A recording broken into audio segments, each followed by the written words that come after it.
Welcome to فخر Pakistan defence. دوستو، آسمانوں پر جنگ کا آغاز بدل رہا ہے۔ اب فائٹر جیٹ اکیلے نہیں اڑیں گے بلکہ ان کے ساتھ ہوں گے جدید ڈرون، جنہوں کارپوریٹر اور کراؤنڈر ایئر کرافٹ کہا جاتا ہے یا CCA کہا جا رہا ہے۔ اوریجی فضائیہ نے اپنے پہلے دو ECA ڈرون کو باقاعدہ فائٹر جیٹ کا درجہ بھی دے دیا ہے، اور یہ ہے جنرل اٹامکس کا YFQ-42A اور اینڈری انڈسٹری کا YQ-44A۔ ایئر فورس میں Y سے مراد پروٹوٹائپ ہوتا ہے، F سے مراد فائٹر ہوتا ہے اور Q سے مراد ان مینڈ سسٹم ہوتا ہے۔ ابھی امریکہ نے صرف ان ڈرونز کے پروٹوٹائپ بنائے ہیں، اس لیے ان کے نام کے آگے Y لگا ہوا ہے، اور جیسے ہی یہ ڈرون پروڈکشن لائن میں جانا شروع ہو جائیں گے اور تب ان کے نام سے آگے Y کو ہٹا دیا جائے گا اور یہ ڈرون FQ-42 اور FQ-44 کہلائیں گے۔ یہ ڈرون لڑاکا طیاروں جیسے F-35 کے وفادار ساتھی بن کر اڑیں گے اور انہیں لول انمینڈ یا انمینڈ ٹیمنگ یا TUMT بھی کہا جاتا ہے، یعنی کہ انسان اور بغیر انسان کے طیاروں کا اتحاد۔ جیسا کہ لوگ کہتے تھے کہ ڈرون لڑاکا طیاروں کی جگہ لے لیں گے، تو دوستو بالکل یہ ایک دن ضرور ہوگا، لیکن فی الحال ایسا ہوتا ہوا نظر نہیں آ رہا، کیونکہ جدید ڈرونز کو فائٹر جیٹس کے الیکٹرونکس کی ضرورت ہوگی جو انہیں بہت ہی مہنگا بنا دے گی۔ ہاں، ڈرون زیادہ سے زیادہ کام سنبھال رہے ہیں اور یہ مستقبل میں لڑاکا طیاروں کے ساتھ مل کر اہم کردار ادا کریں گے۔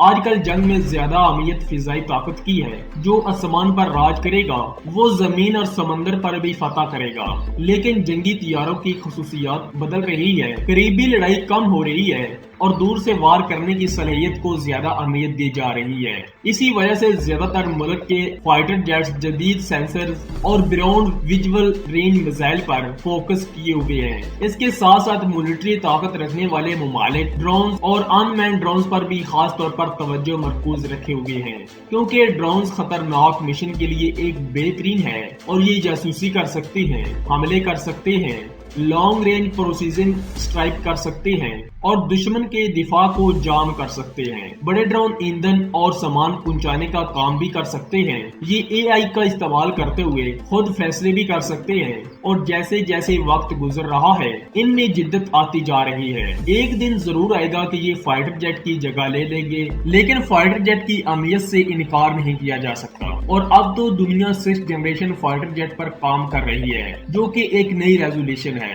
مستقبل کے یہ لڑاکا طیارے جدید ترین ٹیکنالوجی کے ساتھ لیس ہوں گی، ان کی اسٹیلتھ اہمیت پہلے سے بھی زیادہ امپروو ہوگی، ان بلٹ سپر کروز کے ساتھ اپریشیٹ اور تھرسٹ انجن ہوں گے اور پاورفل الیکٹرونک سسٹمز ہوں گے، لانگ رینج میزائلز ہوں گے، پیلٹس کو ہیلمٹ یا آنکھوں پر ڈسپلے ملے گا جس سے وہ آس پاس کا پورا منظر دیکھ سکیں گے۔ یہ بھی کہا جا رہا ہے ان طیاروں میں لیزر ہتھیار بھی ہوں گے۔ اس کے علاوہ اس میں پاورفل ہیلتھ مانیٹرنگ اور ڈائگنوسٹک سوٹ ہوں گے، یہ خود کو ٹھیک کرنے کی صلاحیت بھی رکھیں گے۔ لیکن ان طیاروں کی سب سے خاص بات ان کا ساتھی ہوگا، جو کہ ہے لول ونگ مین ڈرون، جن کے ساتھ کولابوریٹ کر کے فائٹر جیٹس ایئر وارفیئر کا نام اور نقشہ ہی چینج کر دیں گے۔ اسی وجہ سے امریکی فضائیہ CCC ڈرونز کو لڑاکا طیاروں کے لیٹر مین کے طور پر تیار کر رہی ہے، اور ان کا مقصد 1000 سے زیادہ CC ڈرون بنانا ہے، اور یہ ڈرون آرٹیفیشل اور انٹیلیجنس پر بیسڈ ہوں گے اور رن وے کے بغیر بھی اڑ سکیں گے۔ دوستو، ڈرونز کی ایک اور قسم ہے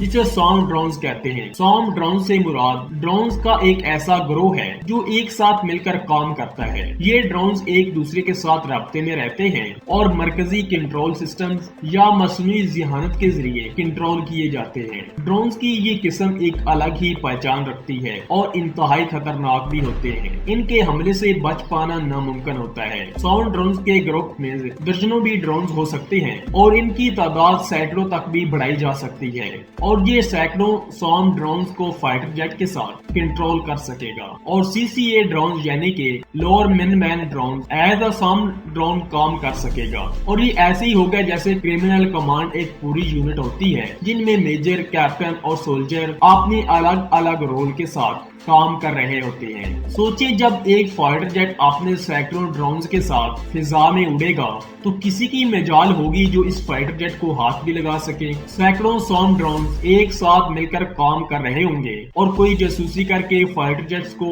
انفارمیشن دے رہا ہوگا، کسی کا کام اسٹرائک کرنا ہوگا اور یہ سب کچھ ایک فائٹر جیٹ سے کنٹرول ہو رہا ہوگا۔ ایریل وارفیئر کے میٹرائزیشن بیٹ صرف یہیں تک نہیں لگے گی، مستقبل میں یہ ہوگا کہ ابھی ایک فائٹر جیٹ سام ڈرونز کو کنٹرول کرے گا، وہی اس فائٹر جیٹ کی جگہ ایک ڈرون لے لے گا، یعنی ایک کنگ ڈرونز ہوگا اور وہی اپنے ساتھ سام ڈرونز کو کنٹرول کرے گا، یعنی کہ مستقبل میں ڈرونز فائٹر جیٹ سے سارے رولز چھین لے گا۔ کہا جاتا ہے 2040 کی دہائی میں ہر ایریل مشن ڈرونز ہی کنڈکٹ کرے گا، اور ابھی بھی آپ دیکھ لیں جاسوسی اور سرفیس اسٹرائک کی زیادہ مشنز ڈرونز ہی کر رہا ہے، اور اب ڈرون تیزی سے ایئر ٹو ایئر میزائل سے بھی اسٹپ ہونا شروع ہو گئے ہیں۔ پھر ان میں طیاروں کی طرح ریئلٹی بھی آنا شروع ہو جائے گی، یہ ہر قسم کے ٹارگیٹس جو ایک فائٹر جیٹ اچیو کر سکتا ہے، اور اب وہ یہ بھی اس کو اچیو کرے گا، اور ابھی آپ دیکھ لیں سافٹ ویئر اور ہارڈ ویئر میں دونوں کر رہا ہے۔ یہی وجہ ہے کہ امریکہ کی ایئر فورس نے آفیشلی اپنے ان نئے اپ کمنگ ڈرونز ایز اے فلائٹر پاسیفائی کیا ہے۔ FQ-44 اور FQ-42 دونوں کو امریکہ کے F-20 ریپٹر اور F-35 کے ساتھ مل کر کام کریں گے، اور امریکہ کے پلین 6 جنریشن طیاروں کے ساتھ مل کر کام کریں گے، اور ان کا زیادہ تر کام اپنے بوس کے ساتھ مل کر ایریل وارفیئر ہی لڑنا ہوگا۔ تو آپ اس بارے میں کیا رائے رکھتے ہیں؟ کمنٹ سیکشن میں اپنی رائے سے ضرور آگاہ کیجیے گا۔ تو اب تک کے لیے اتنا ہی، ملتے ہیں ایک نئی اور دلچسپ ویڈیو کے ساتھ، تب تک اپنے ہوسٹ عمران حسن کو اجازت دیجیے۔ اللہ نگہبان۔